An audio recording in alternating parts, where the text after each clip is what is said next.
Negative emotions can feel overwhelming. Parang bagyo na sumasalanta sa loob mo. Pero tandaan mo, tulad ng bagyo, hindi yan permanente. They may stay for a while, but eventually they will pass. Ang mahalaga, hindi mo hinayaang lamunin ka ng mga ito. When you feel anger, sadness, or fear, don't push them away. Instead, acknowledge them, understand their source, and find healthy ways to cope.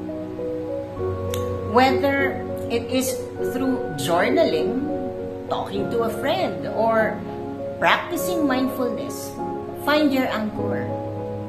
Remember, it's okay to feel negative emotions, but don't let them control your life. So yun lang. Take care. Stay strong. Bye-bye.